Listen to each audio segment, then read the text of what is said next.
Hi hello ಎಲ್ರಿಗೂ ನಮಸ್ಕಾರ, welcome back to the new video. So ಇವತ್ತಿನ ವಿಷಯ ಏನಪ್ಪಾ ಅಂತಂದ್ರೆ ಸ್ವಲ್ಪ ಡಿಫ್ರೆಂಟ್ ಆಗಿರ್ಲಿ ಅಂತ ಹೇಳ್ಬಿಟ್ಟು ಈ ರೀತಿ ಸೆಟಪ್ ಎಲ್ಲ ಮಾಡಿದೀವಿ. ಸೊ ಇವತ್ತಿನ ಟಾಪಿಕ್ ಏನು ಅಂತಂದ್ರೆ ನೀಟ್ ಪ್ರೊಟೆಸ್ಟ್ ರೀಸೆಂಟ್ ಆಗಿ ಆಗಿರೋದು ಎಲ್ಲ ನಿಮಗೆ ಗೊತ್ತಿದೆ. ಸೊ ಅದು ಪ್ರೊಟೆಸ್ಟ್ ಆಗಿದ್ದು ಆಯ್ತು, ಅದಕ್ಕೆ ರಿಸಲ್ಟ್ ಸಿಕ್ಕಿದ್ದು ಆಯ್ತು. ಸೊ ಅದ್ರ ಬಗ್ಗೆ ಈಗ ನಾವು ಒಂದು ಸ್ವಲ್ಪ ಚರ್ಚೆ ಮಾಡೋಣ ಅಂತ ಹೇಳ್ಬಿಟ್ಟು ಈ ವಿಡಿಯೋ ಮಾಡ್ತಾ ಇರೋದು. ನಾನು ಮತ್ತೆ ನನ್ನ ಫ್ರೆಂಡು. ಸೊ ಇವನ ಹೆಸರು ಬಂದ್ಬಿಟ್ಟು ಚರಣ್ ಅಂತ. So hi Charan. Hi. So ನಿಮ್ಗೊಂದು ನೇರವಾಗಿ ಒಂದೆರಡು ಪ್ರಶ್ನೆ ಕೇಳ್ತೀನಿ. ಸೊ ಸೋಷಿಯಲ್ ಮೀಡಿಯಾದಲ್ಲಿ ಇಷ್ಟು ದಿನ ಏನು ಹರಿದಾಡ್ತು, ಏನೆಲ್ಲ ನಾವು ನೋಡಿದ್ವಿ, ಸೊ ಅದ್ರ ರಿಲೇಟೆಡ್ ಆಗಿ ಒಂದು ಎರಡು ಪ್ರಶ್ನೆ ಕೇಳ್ತೀನಿ ನಿಮ್ಗೆ. ಯಾವುದೇ ಒಂದು ಸಂಕೋಚ ಇಲ್ದಂಗೆ ಆನೆಸ್ಟಿ ಆಗಿ ನೀವು ಆನ್ಸರ್ ಮಾಡಬೇಕು ದಯವಿಟ್ಟು. ಸೊ ಓಕೆನಾ? ಸೊ ಬನ್ನಿ ಇನ್ಯಾಕ್ ತರ ಅವ್ರಿಗೆ ಒಂದೆರಡು ಪ್ರಶ್ನೆ ಕೇಳ್ಬಿಟ್ಟು ಅವರ ಅಭಿಪ್ರಾಯ ಏನು ಅಂತ ತಿಳ್ಕೊಳ್ಳೋಣ. ಅವ್ರ ಅಭಿಪ್ರಾಯ ಅಥವಾ ನನಗೇನು ಅನ್ಸುತ್ತೆ, ನನ್ನ ಅಭಿಪ್ರಾಯ ವ್ಯಕ್ತಪಡಿಸ್ಕೊಂಡು ಒಂದು ಚರ್ಚೆ ಮಾಡಿಕೊಂಡು ವಿಡಿಯೋನ ಮುಂದುವರ್ಸೋಣ ಅಂತ ಹೇಳ್ಬಿಟ್ಟು ಸೊ ಈಗ ನೇರವಾದ ಪ್ರಶ್ನೆ ನಿಮಗೆ. ಮೊದಲನೇ ಪ್ರಶ್ನೆ ಬಂದ್ಬಿಟ್ಟು, ಸೊ ನೋಡಿದ್ರ ನೀವು ಪ್ರೊಟೆಸ್ಟ್ನ ಯಾವ ರೀತಿ ಎಲ್ಲ ಆಯಿತು, ಗೌರ್ಮೆಂಟಿಗೆ ಎಗೇನ್ಸ್ಟ್ ಆಗಿ ಸ್ವಲ್ಪ ಡಿಮ್ಯಾಂಡ್ಸ್ನ ರೈಸ್ ಮಾಡಿದ್ರು ಸ್ಟೂಡೆಂಟ್ಸು. ಅವರ ಡಿಮ್ಯಾಂಡ್ಸ್ ಎಲ್ಲ ಏನೇನು ಇಟ್ಟಿದ್ರು ಅವ್ರು ಅದೆಲ್ಲ ಕೂಡ ಈವ್ನಿಂಗಿಗೇನೆ ಎಲ್ಲ ಕೂಡ ಫುಲ್ಫಿಲ್ ಆಯಿತು. ಓಕೆನಾ? ಸ್ಟೂಡೆಂಟ್ಸ್ ಹ್ಯಾಪಿ ನಾವು. ಸೊ ಇತರೆ ಜನಗಳು ಅಥವಾ ಸೋಕಾಲ್ಡ್ ಪಕ್ಷಗಳು ಸ್ಟೂಡೆಂಟ್ಸ್ನ ಯೂಸ್ ಮಾಡಿಕೊಂಡು ಸೊ ಈ ನೀಟ್ ಪ್ರೊಟೆಸ್ಟ್ನ ಬೇರೆ ಕಡೆ ಏನಾದ್ರು ಡೈವರ್ಟ್ ಮಾಡೋದಕ್ಕೆ ಹೋದ್ರ ನಿಮ್ಗೇನಾದ್ರು ಆ ರೀತಿ ಅನ್ನಿಸ್ತಾ? ಹೌದು, ಅನ್ನಿಸ್ತು. ಯಾಕೆಂದ್ರೆ ಈಗ ಅಲ್ಲಿ ನೀಟ್ ಪ್ರೊಟೆಸ್ಟ್ ಆಗ್ತಾ ಇದ್ದು, ಓಕೆನಾ? ನೀಟ್ ಪ್ರೊಟೆಸ್ಟ್ ಆಗ್ತಿದೆ ಅಂದ್ರೆ ನೀಟ್ ಸ್ಟೂಡೆಂಟ್ಸ್ ಇರ್ಬೇಕು. ಕರೆಕ್ಟ್. ಈಗ ಅದ್ರ ಜೊತೆಗೆ ಸಿಜೆಪಿ ಪಕ್ಷ ಅಂತ ಒಂದು ಹೊಸದಾಗಿ ಬೇರೆ ಬಂತು. ಕರೆಕ್ಟ್, ಸರಿನಾ? ಓಕೆ, ಸಿಜೆಪಿ ಪಕ್ಷ ಬಂದಿದ್ದು ನಮ್ಗೇನು ಬೇಜಾರಿಲ್ಲ. ಅವ್ರು ಬಂದು ನೀಟ್ ಬಗ್ಗೆ ಮಾತ್ರ ಮಾತಾಡ್ಬೇಕಾಗಿತ್ತು. ಅವ್ರದ್ದೇ ಬಂದು ಸ್ಟೂಡೆಂಟ್ಸ್ ಇದ್ದು ಅವರೇ ಇದ್ದು ಮಾತಾಡಿದ್ರೆ ಅದಕ್ಕೊಂದು ವ್ಯಾಲ್ಯೂ ಇರ್ತಿತ್ತು ಇವತ್ತು. ಕರೆಕ್ಟ್, ಸರಿನಾ? ಅದು ಬಿಟ್ಟು ಆಮ್ ಆದ್ಮಿ ಪಾರ್ಟಿ ಬಂತು, ಕಾಂಗ್ರೆಸ್ ಪಾರ್ಟಿಯಿಂದ ಎಲ್ಲಾರು ಬಂದ್ರು. ಅಲ್ಲಿ ಗೊತ್ತಾಗ್ತಾ ಇದೆ ನಮಗೆ ಅವರು ಬೇಳೆ ಬೇಯಿಸ್ಕೊಳ್ಳೋದಕ್ಕೆ ಸ್ಟೂಡೆಂಟ್ಸ್ ಕೂಡ ಡೈವರ್ಟ್ ಮಾಡ್ತಾ ಇದ್ದಾರೆ. ಅಲ್ಲಿ ನಿಜವಾಗ್ಲೂ ನೀಟ್ಗೋಸ್ಕರ ಪ್ರೊಟೆಸ್ಟ್ ಮಾಡಕ್ ಹೋಗಿದ್ದು ಎಷ್ಟೋ ವಿದ್ಯಾರ್ಥಿಗಳು ಅದನ್ನ ಡೈರೆಕ್ಟ್ ಆಗಿ ಹೇಳಿದ್ದಾರೆ, ಹಂಚ್ಕೊಂಡಿದ್ದಾರೆ ಸೋಷಿಯಲ್ ಮೀಡಿಯಾದಲ್ಲಿ. ಇಲ್ಲಿ ನಾವು ನೀಟ್ ಬಗ್ಗೆ ಮಾತಾಡೋದಕ್ಕೆ ಬಂದ್ರೆ ಈಗ ಬೇರೆ ಬೇರೆ ತರನೇ ಮಾತಾಡ್ತಾ ಇದ್ದಾರೆ. ಸೊ ಆ ಒಂದು ಪ್ರೊಟೆಸ್ಟ್ ಅಲ್ಲಿ ಸ್ವಲ್ಪ ಅಬ್ಸರ್ವ್ ಮಾಡ್ತಾ ಇದ್ರೆ ಅಂದ್ರೆ ಅದ್ರೊಳಗಡೆ ಸೋಕಾಲ್ಡ್ ಪೀಪಲ್ಸ್ ಕೂಡ ಇದ್ದಾರೆ. ಸೊ ಲೈಕ್ ಹೋಗ್ಬಿಟ್ಟು ನಾವು ಇನ್ನು ರ್ಯಾಶ್ ಆಗಿ ಕನ್ವರ್ಟ್ ಮಾಡ್ಬೇಕು ಈ ಪ್ರೊಟೆಸ್ಟ್ ನ ಅನ್ನೋ ಸೋಕಾಲ್ಡ್ ಪೀಪಲ್ಸ್ ಕೂಡ ಅಟೆಂಡ್ ಆಗಿದ್ದಾರೆ. ಸೊ ಅದ್ರೊಳಗಡೆ ಅಮಾಯಕರು ಕೂಡ ಎಷ್ಟೋ ಜನ ಇದ್ದಾರೆ. ಸೊ ಅವ್ರು ಬಲಿ ಆದ್ರ? ಡೆಫಿನೆಟ್ಲಿ ಬಲಿ ಆದ್ರೆ. ಯಾಕೆಂದ್ರೆ ಈಗ ಇವ್ರು ಹೆಂಗ್ ಮಾಡಿದ್ರು ಅಂದ್ರೆ ಉರಿಯೋ ಬೆಂಕಿಗೆ ತುಪ್ಪ ಸುರಿದಂಗ ಆಯ್ತು. ಹೋಗ್ಬಿಟ್ಟು ಈಗ ಹೋಗ್ಬಿಟ್ಟು ಅಲ್ಲಿ ನೀಟ್ ಬಗ್ಗೆ ಮಾತಾಡ್ಬೇಕಾಗಿತ್ತು. ಅದು ಬಿಟ್ಟು ಏನ್ ಇವಾಗ ಆಂಟಿ ನ್ಯಾಷನಲ್ ಸ್ಲೋಗನ್ಸ್. ಈಗ ಒಬ್ಬ ಬರ್ತಾನೆ, ಉಮರ್ ಖಾಲಿದ್ ಬಗ್ಗೆ ಮಾತಾಡ್ತಾನೆ, ಅವನೊಬ್ಬ ದೇಶದ್ರೋಹಿ ಬಗ್ಗೆ ಮಾತಾಡ್ತಾನೆ, ಅದಕ್ಕೂ ಜೈ ಅಂತ ಇದಾರೆ ಅಷ್ಟು ಜನ ಅಲ್ಲಿ. ಇನ್ನೊಬ್ಬ ಬರ್ತಾನೆ, ಅಲ್ಲಿ ರಿಲಿಜಿಯನ್ ಎಂತಕ್ಕೆ ಬರ್ಬೇಕಾಗಿತ್ತು, ಮೈನು ನೀಟ್ ಬಗ್ಗೆ ಬಂದರೆ ನೀಟ್ ಬಗ್ಗೆ ಮಾತಾಡ್ಬೇಕಾಗಿತ್ತು. ಕರೆಕ್ಟ್. ಬರ್ತಾನೆ ಒಬ್ಬ ಹಿಂದೂ ಧರ್ಮದ ಬಗ್ಗೆ ಮಾತಾಡ್ತಾನೆ, ಶ್ರೀರಾಮನ್ ಬಗ್ಗೆ ಮಾತಾಡ್ತಾರೆ, ಸೀತಾದೇವಿ ಬಗ್ಗೆ ಮಾತಾಡ್ತಾರೆ, ಇನ್ನೂ ಬೇರೆ ಬೇರೆ ತರ ಆರ್ಟಿಕಲ್ 370 ಬಗ್ಗೆ ಮಾತಾಡ್ತಾರೆ. ಆಮೇಲೆ ಇನ್ನೂ ಬೇಜಾರಾಗಿದ್ದೇನು ಅಂದ್ರೆ ಅಲ್ಲಿ ಅವ್ರಿಗೆ ನಾನೊಬ್ಬ, ಈಗ ನೀವು ಯಾರೇ, ಈಗ ನಾನೊಬ್ಬ ನ್ಯೂಟ್ರಲ್ ಆಗಿ ಕೂತಿದ್ದೀನಿ, ಸರಿನಾ? ಇವಾಗ ನಾನು ಹೇಳೋದೇನಂದ್ರೆ ಇಂಡಿಯನ್ ಆರ್ಮಿ ಏನ್ ಮಾಡಿತ್ತು, ಇಂಡಿಯನ್ ಆರ್ಮಿ ಅಲ್ಲಿ ಎಷ್ಟೋ ಜನ ನೋಡಿದೀನಿ ಇಂಡಿಯನ್ ಆರ್ಮಿ ತೋರಿಸ್ತಾ ಇದಾರೆ, ಬೈತಾ ಇದಾರೆ ಇಂಡಿಯನ್ ಆರ್ಮಿಗೆ ಎಲ್ಲಾದ್ರೂ. ಅವ್ರು ಏನ್ ಮಾಡಿದ್ರು, ಅವ್ರು ಹಗಲು ರಾತ್ರಿ ಕಷ್ಟಪಟ್ಟು ದೇಶ ಕಾದು ನಮ್ಮ ಒಳಗಡೆ ಇರೋ ಜನಗಳು ಚೆನ್ನಾಗಿರ್ಬೇಕು, ದೇಶ ಚೆನ್ನಾಗಿರ್ಬೇಕು, ದೇಶ ಸುರಕ್ಷಿತವಾಗಿರ್ಬೇಕು ಅಂತ ಹೇಳ್ಬಿಟ್ಟು ಅವ್ರ ದೇಶಕ್ಕೋಸ್ಕರ ಸೇವೆ ಮಾಡ್ತಾ ಇದಾರೆ. ಅವ್ರು ಏನ್ ಮಾಡಿದ್ರಲ್ಲಿ ಅಲ್ಲಿ ಪ್ರೊಟೆಸ್ಟ್ ಮಾಡಬೇಕಾಗಿದ್ದು ಗೌರ್ಮೆಂಟಿಗೆ, ಸಿಸ್ಟಮ್ ಏನಿತ್ತು ಅವ್ರಿಗೆ ಮಾತ್ರ ಪ್ರೊಟೆಸ್ಟ್ ಮಾಡ್ಬೇಕಾಗಿದ್ದು. ಅದು ಬಿಟ್ಬಿಟ್ಟು ಇಂಡಿಯನ್ ಆರ್ಮಿ, ಅದಾದ್ಮೇಲೆ ಇನ್ನೂ ಒಂದ್ ನೋಡಿ ಬೇಜಾರಾಗಿತ್ತು, ವಿರಾಟ್ ಕೊಹ್ಲಿ ಏನ್ ಮಾಡಿದ್ರು,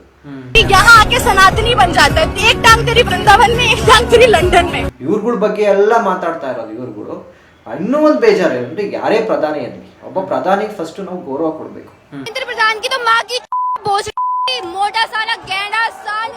ಅದ್ ಯಾವ್ದೇ ಪಕ್ಷ ಆಗಿರ್ಲಿ ಮತ್ತೊಂದು ಪಕ್ಷ ಆಗಿರ್ಲಿ, ಒಬ್ಬ ಪ್ರಧಾನಿ ಗೌರವ ಕೊಡ್ಬೇಕು, ಸರಿನಾ? ಅದು ಬಿಟ್ಬಿಟ್ಟು ಬಾಯಿಗೆ ಬಂದಂಗ ಅನ್ನೋದು. ಅವ್ರು ಯಾರು ನಿಜವಾಗ್ಲೂ ನೀಟ್ ಪ್ರೊಟೆಸ್ಟ್ ಬಂದಿರೋರಲ್ಲ. ನೀಟ್ ಪ್ರೊಟೆಸ್ಟಿಗೆ ಬಂದಿರೋರು ಪಕ್ಕಾ ಕೇಳ್ತಾ ಇದಾರೆ, ಅವ್ರು ನೀಟಾಗಿ ಪ್ರೊಟೆಸ್ಟ್ ಮಾಡ್ತಾ ಇದಾರೆ.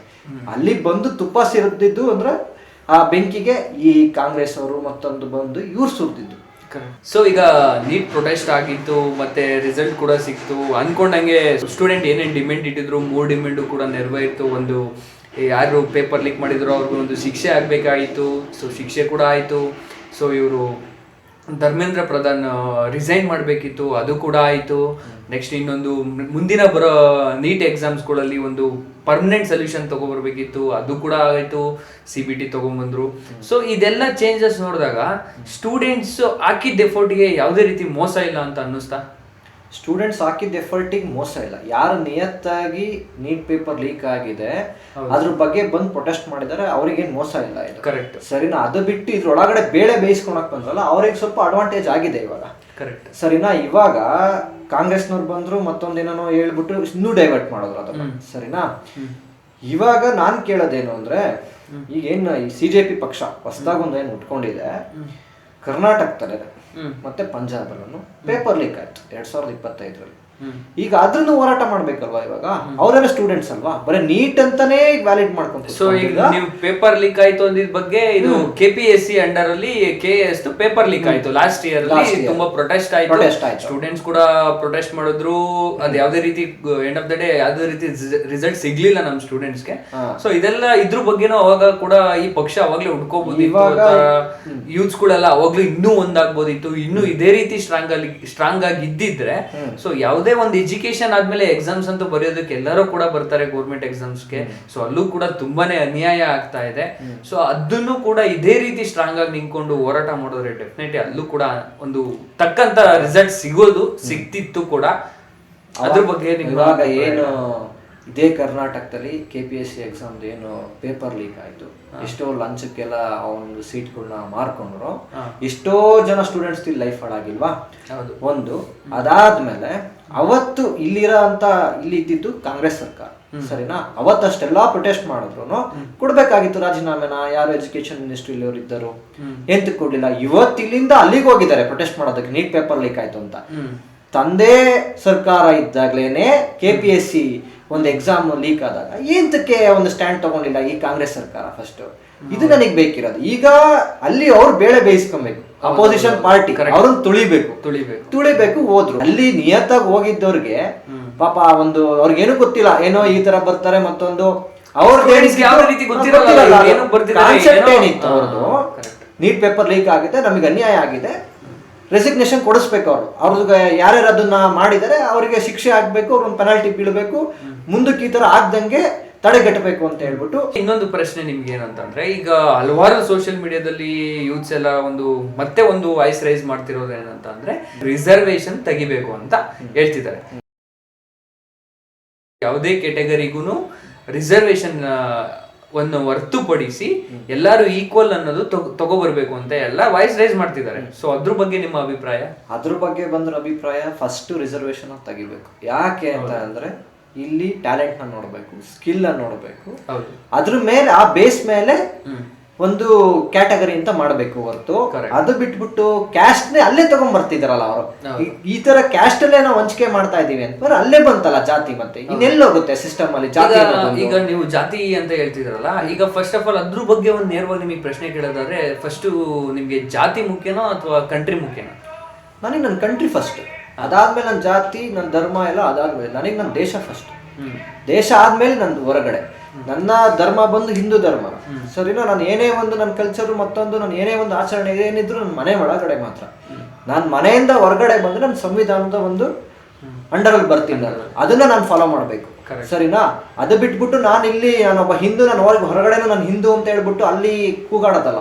ಹಲವಾರು ಜನ ಎಲ್ಲಾರು ಮಧ್ಯದಲ್ಲೇ ನಾವಿರೋದು. ಸರಿನಾ? ನಾವೇನಿದ್ರು ಸಂವಿಧಾನಕ್ಕೆ ಬೆಲೆ ಕೊಡ್ಬೇಕು, ಸಂವಿಧಾನಕ್ಕೆ ಒಂದು ಗೌರವ ಕೊಡ್ಬೇಕು ಹೊರತು ಬೇರೆ ಈಗ ಜಾತಿ ಮತ್ತೊಂದು ನಾನು ಎಳೆಯಲ್ಲ ಇಲ್ಲಿ. ಫಸ್ಟ್ ನಾನು ಹೊರಗಡೆ ಬಂದು ನನ್ನ ಸಂವಿಧಾನನೇ ಫಸ್ಟ್, ನನಗೆ ನನ್ನ ದೇಶನೇ ಫಸ್ಟ್. ಸೊ ಇನ್ನೊಂದು ಪ್ರಶ್ನೆ ಏನಂತಂದ್ರೆ, ಪ್ರೆಸೆಂಟ್ ನೀವು ಈಗ ಇದು ಹೊಸದಾಗಿ CJP ಈ ತರ ಎಲ್ಲ ಪಕ್ಷ ಬಂತು, ಪ್ರೆಸೆಂಟ್ ನೀವು ಯಾವ ಪಕ್ಷದ ಪರವಾಗಿ ಅಥವಾ ಯಾವ ಪಕ್ಷದ ನೀವು ಒಂದು ಪರವಾಗಿ ಇದ್ದೀರಾ?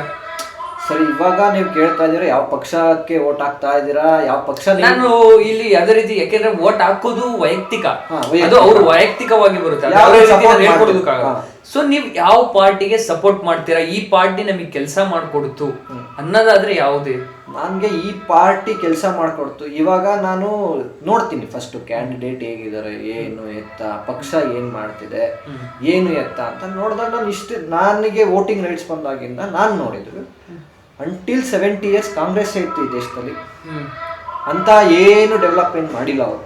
ಓಕೆ, ತುಂಬಾ ನೋಡ್ಬಿಟ್ಟಿದೀವಿ, ಅವ್ರಿದ್ದಾಗ ಏನೇನ್ ತೊಂದರೆ ಅನುಭವಿಸಿದೆ ನಮ್ಮ ದೇಶ ಅಂತ ನೋಡಿದೀವಿ, ಏನೇನ್ ಮಾಡಿದ್ದಾರೆ ಒಳಗಡೆ ಅಂತಾನು ನಾವು ನೋಡಿದೀವಿ. ಅದಾದ್ಮೇಲೆ ಬಿಜೆಪಿ ಒಂದು ಬಂತು. ನನಗೆ ಈ ಎಲ್ಲಾ ಪಕ್ಷಗಳು ನೋಡಾದ್ಮೇಲೆ ಅವಾಗ ಒಂದ್ಸತಿ ಬಿಜೆಪಿ ನಾನು ಸಪೋರ್ಟ್ ಮಾಡ್ತಾ ಬಂದೆ ಇಷ್ಟು ದಿವಸ. ಇವಾಗ ನನಗೆ ಇನ್ನೊಂದು ಪಕ್ಷ ಯಾವ್ದೋ ಒಂದು ತುಂಬಾ ಚೆನ್ನಾಗಿ ಅನಿಸ್ತಾ ಇದೆ, ಒಂದು ಒಳ್ಳೆ ಒಂದು ಉದ್ದೇಶ ಇಟ್ಕೊಂಡು ಒಂದು ಪಕ್ಷ ಬರ್ತಾ ಇದೆ, ಅದು ಪ್ರಜಾಕೀಯ ತುಂಬಾ ಇಷ್ಟ ಆಗ್ತಾ ಇದೆ ನನಗೆ. ಪ್ರಜಾಕೀಯ ಸ್ಟ್ಯಾಂಡ್ ಅಲ್ಲಿ ಇಲ್ಲ ಇವಾಗ. ಇಲ್ಲಿ ಇವಾಗ ದೇಶದಲ್ಲಿ ಎಲ್ಲೂ ಪ್ರಜಾಕೀಯ ಅನ್ನೋದು ಕಾನ್ಸೆಪ್ಟ್ ಇಲ್ಲ, ರಾಜ್ಯದಲ್ಲಿ ಪ್ರಜಾಕೀಯ ಅನ್ನೋ ಕಾನ್ಸೆಪ್ಟ್ ಇಲ್ಲ. ಈಗ ಅದೊಂದು ಸ್ಟ್ಯಾಂಡ್ ಆಯ್ತು ಅಂದ್ರೆ ನಾನು ಪ್ರಜಾಕೀಯಕ್ಕೆ ಸಪೋರ್ಟ್ ಮಾಡಕ್ ಇಷ್ಟಪಡ್ತೀನಿ. ಇವಾಗ ನಾನು ಒಬ್ಬ ಈಗ ನೀವ್ ಹೇಳಿದ್ರಿ ದೇಶದಲ್ಲಿ ಎಲ್ಲೂ ಅದು ಸ್ಟ್ಯಾಂಡ್ ಆಗಿಲ್ಲ ಅಂತ. ಫಸ್ಟ್ ಇನಿಷಿಯಲಿ ನಮ್ಮ ಮನೆಯಿಂದಾನೇ ತಗೊಂಡ್ ಹೋಗ್ಬೇಕಲ್ವಾ. ಫಸ್ಟ್ ನಾವೇ ಇನಿಷಿಯೇಟ್ ತಗೊಂಡ್ಲಿಲ್ಲ ಅಂದ್ರೆ ಸೊ ದೇಶದವರೆಗೂ ಅಲ್ಲ ಅಷ್ಟೊಂದು ಮುಂದಕ್ಕೆ ಆಲೋಚನೆ ಮಾಡೋದು ಯಾವ್ದೇ ರೀತಿ ತಪ್ಪಾಗುತ್ತೆ ಅಲ್ಲ. ನಾನು ಸಿಂಪಲ್ ಆಗಿ ಹೇಳ್ತೀನಿ, ಇವಾಗ ತಮಿಳ್ನಾಡಲ್ಲಿ ಒಂದು ಎಲೆಕ್ಷನ್ ಆಯ್ತು. ಹೌದು, ಎಷ್ಟು ವರ್ಷದಿಂದ ಆ ಪಕ್ಷ ಇತ್ತು ಅಂದ್ರೆ 2.5 ವರ್ಷದಿಂದ ಸ್ಟಾರ್ಟ್ ಮಾಡಿದ್ರು ಅವರು. ಒಂದು ಹೊರಗಡೆ ಬಂದು ನಾವೇ ಒಂದು ಪಕ್ಷ ಕಟ್ತಿದೀವಿ ಅಂತ ಎಲ್ಲ ಒಂದು ವಿಜಯ್ ತಳಪತಿ ಅವರು ಸ್ಟಾರ್ಟ್ ಮಾಡಿದ್ರು. ಅಲ್ಲಿ ಆ ಪಕ್ಷ ಬರೋದಕ್ಕೆ ಕಾರಣ ಯಾರು? ಆ ಪಕ್ಷ ಬರೋದಕ್ಕೆ ಕಾರಣ ಯಾರು? ನಾವೇನೆ, ಜನಗಳೇ ತಾನೇ ಆ ಪಕ್ಷ ತಗೊಂಡ್ಬಂದಿರೋದು. ಇಲ್ಲೂ ಅದೇ ತಾನೇ ಬೇಕಿರೋದು. ಇಲ್ಲಿ ಹೇಳ್ಬೇಕು, ಈಗ ತಳಪತಿ ವಿಜಯ್ ಅವರು ಬಂದು ಹೇಳಿದ್ರು ಎಲ್ಲಾ ಹತ್ರ, ಮೀನ್ಸ್ ಎಲ್ಲಾ ಹತ್ರನು ಓಡಾಡಿದ್ರು, ಮಾಡಿದ್ರು, ಎಲ್ಲಾರ್ಗು ಜನಗಳಿಗೆ ಇಷ್ಟ ಆದ್ರು. ಇಲ್ಲಿ ಪ್ರಜಾಕೀಯದ ಏನಾಗ್ತಾ ಇದೆ ಅಂದ್ರೆ ನನಗೆ ಪ್ರಜಾಕೀಯದ ಅವ್ರ ಕಾನ್ಸೆಪ್ಟ್ ತುಂಬಾ ಇಷ್ಟ, ಬಟ್ ಯಾರು ಬರ್ತಾ ಇಲ್ಲ ಆಚೆಗೆ. ಸೊ ಅಂದ್ರೆ ಪ್ರಜಾಕೀಯ ಅಂದ್ರೆ ನಾವು ಸೆಲೆಕ್ಟ್ ಮಾಡುವಂತ ರಾಜ, ಆ ರಾಜ ಕ್ಯಾಂಡಿಡೇಟ್ ಯಾರು ನಾನ್ ನಿಂತ್ಕೊಂತೀನಿ. ಕ್ಯಾಂಡಿಡೇಟ್ ಬರೋದ್ ಬೇಕಿಲ್ಲ, ಜನಗಳೇ ಬರ್ತಿಲ್ಲ ಫಸ್ಟ್ ಆಫ್ ಆಲ್. ಅಲ್ಲಿಗೆ ನಾನು ಒಬ್ಬ ಹೋಗ್ಬಿಟ್ಟು ಒಬ್ಬ ಕ್ಯಾಂಡಿಡೇಟ್ ನಿಲ್ಸಿ ನಂದೊಂದು ಓಟ್ ಅಲ್ಲಿಗೆ ಮಾತ್ರ ಹಾಕ್ಬೇಕಾಗುತ್ತೆ. ಬೇರೆ ಯಾವ್ದೇ ರೀತಿಯಾದ ಯೂತ್ಸ್ಗಳು ಬರ್ತಾ ಇಲ್ಲ. ಇವಾಗ ಏನ್ ಮಾಡ್ಬೇಕು, ಪ್ರಜಾಕೀಯ ಒಂಚೂರ್ ಏನ್ ಡಿಫ್ರೆಂಟ್ ತಗೊಂಡೋಗ್ಬೇಕು ಅಂದ್ರೆ ಒಂಚೂರು ಪ್ರಚಾರ ಮಾಡಿದ್ರೆ ಡೆಫಿನೆಟ್ಲಿ ಬರ್ತಾರೆ. ಸೊ ಅಂದ್ರೆ ಅವರು ಒಂದು ಟೀಮ್ ಆಗಿ ಒಂದು ಪ್ರಚಾರಕ್ಕೆ ಇಳಿದು ಪ್ರಚಾರ ಮಾಡ್ಕೊಂಡು ಸ್ಟಾರ್ಟ್ ಮಾಡ್ಕೊಂಡು ಹೋದ್ರೆ ಖಂಡಿತ ಬರ್ತಾರೆ. ಈಗ ಅವರೇ ಒಂದು ಪ್ರಚಾರ ಮಾಡ್ಕೊಂಡು ಈಗ ಈ ತರ ಒಬ್ಬ ಕ್ಯಾಂಡಿಡೇಟ್ ನ ನೀವೇ ಸೆಲೆಕ್ಟ್ ಮಾಡಿ ಈ ತರ ಒಬ್ಬ ಕ್ಯಾಂಡಿಡೇಟ್ ಅಂತ ಅವರೇ ಬಂದು ಕೇಳ್ಬಿಟ್ಟು ಈಗ ಒಂದೊಂದು ಕ್ಷೇತ್ರಕ್ಕೆ ಹೋಗಿ ಅವಾಗ ಸೆಲೆಕ್ಟ್ ಮಾಡ್ತಾರೆ ಜನಗಳು. ಇವಾಗ ಇದೊಂದು ಪಕ್ಷ ಸ್ಟ್ಯಾಂಡ್ ತಗೊಂಡಲ್ಲೇ ಇರೋ ಕಾರಣ ನಾನು ಬೇರೆ ಒಂದು ಪಕ್ಷ ಈಗ ವೋಟ್ ಹಾಕ್ಲೇಬೇಕು. ಈಗ ನಾನು ವೋಟ್ ನನ್ನ ರೈಟ್ಸ್ ಎಲ್ಲ ನೋಡಿದಾಗ ನನಗೆ ಒಂದು ಓಕೆ ಅಂತ ಅನ್ಸಿದ ಪಕ್ಷ ಅದು ಬಿಜೆಪಿ. ಅದು ಬಂದು ನನಗೆ ಕರ್ನಾಟಕದಲ್ಲಿ ಏನು ಅಷ್ಟು ಓಕೆ ಅಂತ ನನಗೆ ಅನ್ಸಿಲ್ಲ, ಸೆಂಟ್ರಲ್ ಅಲ್ಲಿ ನನಗೆ ಓಕೆ ಅಂತ ಅನ್ಸಿದೆ. ಯಾಕೆಂದ್ರೆ ತುಂಬಾ ಚೇಂಜಸ್ ಮಾಡಿದ್ದಾರೆ. ಮುಂಚೆ ಹೇಗಿತ್ತು ಭಾರತ, ಇವಾಗ ಹೇಗಿದೆ ಭಾರತ ಅನ್ನೋದು ನಾನು ಒಂಚೂರು ಕಂಪೇರ್ ಮಾಡಿದ್ರೆ ಈಗ ಅವರಲ್ಲೂ ತುಂಬಾ ಈಗ ನೀಟ್ ಪೇಪರ್ ಈ ಸರ್ಕಾರದಲ್ಲೇ ಆಗಿರೋದು. ಧರ್ಮೇಂದ್ರ ಪ್ರಧಾನ್ ಈಗ ರೆಸಿಗ್ನೇಷನ್ ಕೊಟ್ಟಿರೋದು. ಇನ್ನೂ ಒಂದು ವರ್ಷ ಅಂತ ಬಂದ್ರೆ ಬಿಜೆಪಿ ಲೂಪ್ ಹೋಲ್ಸ್ ಇದೆ. ಯಾರು? ನಿತಿನ್ ಗಡ್ಕರಿ E20 ಪೆಟ್ರೋಲ್ ತಂದಿದ್ದಾರೆ, ಹಾಳು ಮಾಡ್ತಾ ಇದ್ದಾರೆ. ಎಷ್ಟೋ ಮಿಡಲ್ ಕ್ಲಾಸ್ ಫ್ಯಾಮಿಲಿಗಳಲ್ಲಿ ಅವ್ರ ಕನ್ಸುಗಳು ಕಟ್ಕೊಂಡು ಎಷ್ಟೋ ಜನ ಹುಡುಗರು ಗಾಡಿಗಳು ತಗೊಂಡಿರ್ತಾರೆ, ಎಷ್ಟೋ ಮನೆ ಹಾಳು ಮಾಡ್ತಾ ಇದಾರೆ. ಈಗ ಹಂಗಂತ ಅವ್ರನ್ನ ನಾನು ಸಪೋರ್ಟ್ ಮಾಡ್ಕೊಂಡು ಕೂತಿಲ್ಲ, ನಾನು ಕಂಪೇರ್ ಮಾಡ್ತೇನೆ. ಕಂಪೇರ್ ಮಾಡಿದಾಗ ಇಂಥ ಕ್ಯಾಂಡಿಡೇಟ್ ಓಕೆ ಅನ್ಸಿದ್ರೆ ಆ ಕ್ಯಾಂಡಿಡೇಟಿಗೆ ನಾನು ಹಾಕಿರೋದು, ಆ ಒಂದು ಪಕ್ಷಕ್ಕೆ ನಾನು ನೋಡಿ ಹಾಕಿರೋದು ಅದು ಬಿಜೆಪಿಲೂ ತುಂಬಾ ಲೂಪ್ ಹೋಲ್ಸ್ ಇದೆ, ಕರಪ್ಷನ್ಸ್ ಇದೆ, ಎಲ್ಲಾರಲ್ಲೂ ಕರಪ್ಷನ್ಸ್ ಇದೆ. ಅದರಲ್ಲೇನು ಎರಡು ಮಾತೇ ಇಲ್ಲ. ತುಂಬಾ ಚೆನ್ನಾಗಿ ಸ್ಟ್ಯಾಂಡ್ ತಗೊಂಡು ನಾವು ಪ್ರಜಾಕೀಯಕ್ಕೆ ಒಂದು ಸಪೋರ್ಟ್ ಮಾಡ್ಬೋದು. ಈ ಪ್ರಜಾಕೀಯ ಇದೇ ತರನೇ ಎಷ್ಟೋ ವರ್ಷದಿಂದ ಬಂದಿದೆ ಪ್ರಜಾಕೀಯ, ಇದೇ ತರ ಇದ್ರೆ ನಾವು ಸಪೋರ್ಟ್ ಮಾಡೋದಕ್ಕೆ ಆಗಲ್ಲ. ಆ ಕ್ಯಾಂಡಿಡೇಟ್ ಬಗ್ಗೆನೇ ಗೊತ್ತಿರಲ್ಲ ನಮಗೆ. ಹಾಗಾಗಿ ಪ್ರಜಾಕೀಯ ಒಂದ್ ಸ್ವಲ್ಪ ಮುಂದೆ ಬಂದ್ರೆ ಯೂತ್ಸ್ಗಳಿಗೂ ಒಳ್ಳೇದು, ಜನಗಳಿಗೂ ಒಳ್ಳೇದು ಅಂತ ನನ್ನ ಅಭಿಪ್ರಾಯ. ನಿಮ್ಮ ಅಭಿಪ್ರಾಯ ವ್ಯಕ್ತಪಡಿಸಿದಕ್ಕೆ ತುಂಬಾ ಧನ್ಯವಾದಗಳು. ತುಂಬಾ ಹಲವಾರು ಇನ್ಫಾರ್ಮೇಶನ್ ಕೊಟ್ರಿ ನಮ್ಮ ಜನಕ್ಕೆ ಆಗ್ಲಿ, ವಿಡಿಯೋ ನೋಡ್ತಿರೋರಿಗೆ ತುಂಬಾ ಹಲವಾರು ಇನ್ಫಾರ್ಮೇಶನ್ ಕೊಟ್ರಿ. ಸೊ ಯಾರು ಸ್ವಲ್ಪ ಜನಕ್ಕೆ ತಿಳಿದಿರೋರಿಗೆ ನಾವು ಒಂದು ಸ್ವಲ್ಪ ವಿಡಿಯೋ ಮುಖಾಂತರ ತಿಳಿಸೋದಕ್ಕೆ ಪ್ರಯತ್ನ ಮಾಡಿದ್ವಿ. ಸೊ ಇದು ಯಾವುದೇ ರೀತಿ ಒಂದು ಪಕ್ಷದ ಬರ ಅಥವಾ ವಿರೋಧವಾಗಿ ನಾವು ಯಾವುದೇ ರೀತಿ ಇಲ್ಲಿ ಮಾತಾಡಲಿಲ್ಲ. ಜಸ್ಟ್ ಪ್ರೆಸೆಂಟ್ ಪ್ರೆಸೆಂಟ್ ನಮ್ಮಲ್ಲಿ ಏನಾಗ್ತಿದೆ, ನಾವೇನ್ ನೋಡ್ತಾ ಇದೀವಿ ಸುತ್ತಮುತ್ತ, ಅದ್ರ ಬಗ್ಗೆ ನಾವೊಂದೆರಡು ಕ್ವಶನ್ಸ್ನ ಆಯ್ಕೆ ಮಾಡಿ ಅದ್ರ ಬಗ್ಗೆ ಡಿಸ್ಕಸ್ ಮಾಡಿದ್ವಿ. ಬಿಟ್ರೆ ಇಲ್ಲಿ ಯಾವುದೇ ರೀತಿ ಪಕ್ಷದ ಬಗ್ಗೆ ವಿರೋಧವಾಗಿ, ಹೊಸ ಪಕ್ಷದ ಬಗ್ಗೆ, ಸ್ಟೂಡೆಂಟ್ಸ್ ವಿರುದ್ಧವಾಗಿ ಅಥವಾ ಸ್ಟೂಡೆಂಟ್ ಪರವಾಗಿ ಅಥವಾ ಯಾವ ಪರದ ವಿರೋಧವಾಗ್ಲೂ ಕೂಡ ನಾವು ಡಿಸ್ಕಸ್ ಮಾಡಲಿಲ್ಲ. ಇದು ಒಂದು ಸೋಷಿಯಲ್ ಮೀಡಿಯಾದಲ್ಲಿ ಹರಿದಾಡ್ತಿರುವಂತ ಪ್ರಶ್ನೆಗಳಿಗೆ ನಮ್ಮಲ್ಲಿ ವೈಯಕ್ತಿಕವಾಗಿ ನಮಗೆ ಏನ್ ಅನ್ನಿಸ್ತು ಅದನ್ನ ವ್ಯಕ್ತಪಡಿಸಿದ್ವಿ, ನಾವು ಡಿಸ್ಕಸ್ ಮಾಡಿದ್ವಿ. ಮುಂದೆ ಯಾವ ತರ ಇರ್ಬೇಕು, ಮುಂದೆ ನಾವು ಈಗ ಎಲೆಕ್ಷನ್ ಬಂದಿದ ತಕ್ಷಣನೇ ಈಗೆಲ್ಲ ರಾತ್ರಿ ಏನ್ ಕೊಡ್ತಾರ ದುಡ್ಡು ಮತ್ತೊಂದು ಏನ್ ಹಾಕ್ತಾರೆ ಅದ್ರ ಮೇಲೆ ಓಟ್ ಹಾಕ್ತಾರೆ. ಅದು ಯೂತ್ಸೇ ಆಗ್ಲಿ ಯಾರೇ ಆಗ್ಲಿ ಅದೇ ತರ ಮಾಡ್ತಿದ್ದಾರೆ. ಅವಾಗ ಯೋಚನೆ ಮಾಡ್ಬೇಕು, ಮುಂದಕ್ಕೆ ನಮ್ಮ ಭವಿಷ್ಯ ಇವ್ರ ಕೈ ಕೊಟ್ರೆ ಚೆನ್ನಾಗಿರುತ್ತೆ ಅಂತ ಯೋಚನೆ ಮಾಡ್ಬೇಕು. ಅದ್ರ ಮೇಲೆ ಓಟ್ ಹಾಕಿದ್ರೆ ತುಂಬಾ ಚೆನ್ನಾಗಿರುತ್ತೆ ಎಲ್ಲಾರ್ಗು. ನನ್ನ ಪ್ರಕಾರ ಒಂದು ಪಕ್ಷ ಅನ್ನೋದು ಹೇಗಿರ್ಬೇಕು ಅಂದ್ರೆ ಹಿಂದೂ, ಮುಸ್ಲಿಂ, ಕ್ರಿಶ್ಚಿಯನ್ ಇದೆಲ್ಲ ಹೊರಗೆ ತೆಗೆದು ಬಿಟ್ಟು ಜನಗಳಿಗೆ ಒಳ್ಳೇದ್ ಮಾಡ್ಬೇಕು, ದೇಶಕ್ಕೆ ಒಳ್ಳೇದ್ ಮಾಡ್ಬೇಕು, ಇದು ಮಾತ್ರ ಕಾನ್ಸೆಪ್ಟ್ ಇರಬೇಕು. ಅದು ಬಿಟ್ಬಿಟ್ಟು ಈಗ ಕರ್ನಾಟಕದಲ್ಲೇ ತಗೊಳ್ಳಿ, ಯಾವಾಗ ನೋಡಿದ್ರು RSS ಬಿಜೆಪಿ ಅಂತ ಕುತ್ಕೊಳ್ತಾರಲ್ಲ, ಇದಲ್ಲ. ಅದನ್ನ ತೆಗೆದು ಬಿಟ್ಟು ಬೇರೆ ಒಂದ್ ಬರ್ಬೇಕು. ಈಗ ಯಾವಾಗ ನೋಡಿದ್ರು RSS ಬಿಜೆಪಿ ಇದೊಂದೇ ಬರ್ತಿರುತ್ತೆ.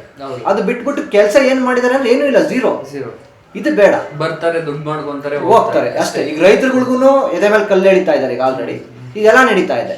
ಈಗ ನೋಡ್ತಾ ಇದ್ರೆ ಈ ಬಿಜೆಪಿಲೂ ಏನ್ ಕಮ್ಮಿ ಇಲ್ಲ, ಯಾವ ಪಕ್ಷನೂ ಏನ್ ಕಮ್ಮಿ ಇಲ್ಲ. ಬಟ್ ನಾವೀಗ ಏನು ಅಂದ್ರೆ ವೋಟ್ ಹಾಕ್ಬೇಕಾದ್ರೆ ಈಗ ಇರವೇ 3 ಪಕ್ಷ, ಆ 3 ಪಕ್ಷದಲ್ಲಿ ಒಂದು ಸೆಲೆಕ್ಟ್ ಮಾಡ್ತಾ ಇದೀವಿ ಹೊರತು ಬೇರೆ ಯಾವ ಪಕ್ಷನೂ ಸ್ಟ್ಯಾಂಡ್ ತಗೊಂಡಿಲ್ಲ. ಆ ರೀಸನ್ಗೆ ಬಿಜೆಪಿಲಿ ಒಂದು ಚೂರು ಕೆಲಸ ಮಾಡಿದ್ದಾರೆ ಅಂತ ನಾನ್ ಪರ್ಸನಲಿ ವೋಟ್ ಹಾಕಿರೋದು ಬಿಟ್ರೆ, ಬಿಜೆಪಿಲೂ ಸಿಕ್ಕಾಪಟ್ಟೆ ಕರಪ್ಷನ್ ಇದೆ, ಲೂಪ್ ಹೋಲ್ಸು ಇದೆ. ಹೌದು. ಸೊ ಜನಕ್ಕೀಗ ಮುಂದಿನ ಈ ವಿಡಿಯೋ ಮಾಡ್ತಿರೋದು ಉದ್ದೇಶ, ಈಗ ಎಲ್ಲಾ ಕಡೆ ನಮ್ಮಲ್ಲೇ ಅಂತಲ್ಲ ಎಲ್ಲಾ ಕಡೆನೂ ಒಂದು ಡಿಫ್ರೆಂಟ್ ಆಗಿ ಅವ್ರದೇ ರೀತಿಯಾದಂತ ಒಂದು ಸಮಸ್ಯೆಗೆ ಎಲ್ಲಾ ಸ್ಟೇಟ್ ಅಲ್ಲೂ ಕೂಡ ಹೋರಾಟ ಆಗ್ತಿದೆ ಪ್ರೆಸೆಂಟ್ ಇರೋ ಸಿಚುವೇಶನ್ಸ್ಗೆ. ಸೊ ನಾವೀಗ ಮುಂದೆ ಏನ್ ಅರ್ಥ ಮಾಡ್ಕೋಬೇಕು ಬರೋ ಎಲೆಕ್ಷನ್ ಅಲ್ಲಿ ಅಂತ ಅಂದ್ರೆ, ನಾವು ನಮ್ಮ ಕಷ್ಟನ ಯಾರು ಅರ್ಥ ಮಾಡ್ಕೊಂತಾರೆ, ಅವರು ನಮ್ಮ ಮಧ್ಯೆ ಬಂದ್ಬಿಟ್ಟು ಸಮಸ್ಯೆ ಯಾರು ಕೇಳ್ತಾರೆ ಅವರಿಗೆ ವೋಟ್ ಹಾಕ್ಬೇಕು. ನಾವೆಲ್ಲರೂ ಕೂಡ ಚೇಂಜಸ್ ಆಗ್ಬೇಕು, ಅರ್ಥ ಮಾಡ್ಕೋಬೇಕು ಅನ್ನೋ ಒಂದು ಉದ್ದೇಶದಿಂದ ಇಷ್ಟೆಲ್ಲ ಮಾತಾಡಿದ್ದು ಕೂಡ ಇದೊಂದೇ ಉದ್ದೇಶದಿಂದ ಮಾತಾಡಿದ್ದು ಬಿಟ್ರೆ ಬೇರೆ ಯಾವುದೇ ಉದ್ದೇಶ ಇಲ್ಲ ನಾವು ವಿಡಿಯೋ ಮಾಡಿದ್ದು. ಸೊ ಐ ಹೋಪ್ ಎಲ್ರಿಗೂ ಈ ವಿಡಿಯೋ ಇಷ್ಟ ಆಯಿತು, ಸ್ವಲ್ಪ ಇನ್ಫಾರ್ಮೇಟಿವ್ ಆಗಿತ್ತು ಅಂತ ಅನ್ಕೊಂತೀನಿ. ಸೊ ಇದೇ ರೀತಿ ಮತ್ತೊಂದು ವಿಡಿಯೋದಲ್ಲಿ ಮುಂದಿನ ಭಾಗದಲ್ಲಿ ಸಿಗ್ತೀನಿ. ಅಲ್ಲಿವರೆಗೂ ನನ್ನ ಮಿಸ್ ಮಾಡ್ಕೊತಾ ಇರಿ ಅಂತ ಹೇಳ್ತಾ ಇಲ್ಲಿಗೆ ಈ ವಿಡಿಯೋ ಎಂಡ್ ಮಾಡ್ಕೊಂತೀನಿ. ನಾನು ನಿಮ್ಮ ಸಂಚಾರಿ ಡಾಟ್ ಜೀವನ, ಸೈನ್ ಆಫ್. Thank you.